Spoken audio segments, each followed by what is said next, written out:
دخترم Moskvada zindagi میکردم oilashon qatida همین erkin qati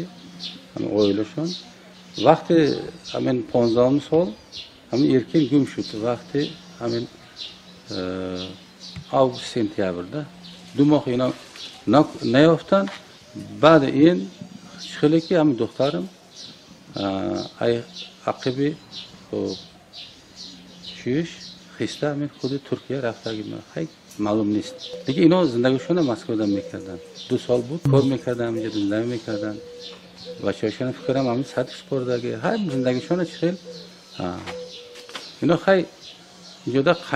قیناتشون بود هی اویلوی کلام زندگی میکردن رفتگیش همین 14 سال اینا خسته رفتگی فرزندم رفتگیش اینا انزاربek خب 89 سال 11 سال 2000 اویلدار شد و 12 سال همین خیلی خسته همین کارکنی همین مسکو خسته رفتگی و بعد این هم 15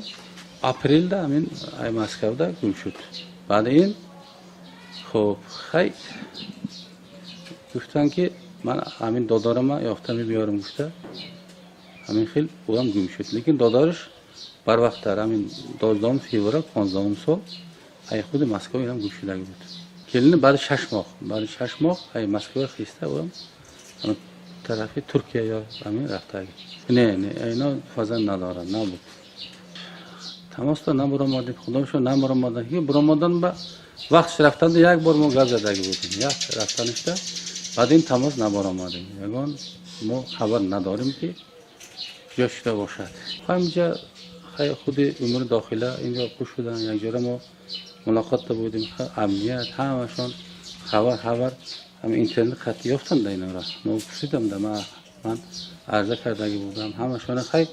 رحمت دولتی همین تویستم با این خیلی شرایط این خیلی وضعیت ها همش ما هوادار کردن خود داخلی امور داخله خود امنیت ما همین بچه ها کجا چشن ما خبر داشتیم لیکن یگان طوری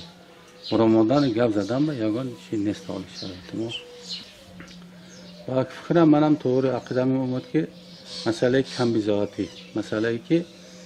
خب مسئله همین خود پسرم معلوم شد که دویم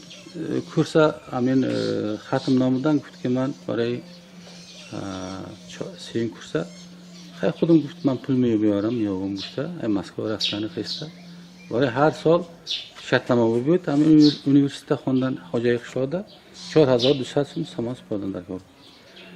بعد خبر نداشتن ای دینی بی خبر بودن اینا انا همینا ما خبردار نبودیم ده من عقیدم اون که خبر می داشتیم بعد فهمیدیم که همین خلا چون اینا میخوندن ده یک تاش دور بود مسکو ده بود خولشون کرد یک تاش میخوندن و فکر همینجا ده اینا فکر همینجا داخل شده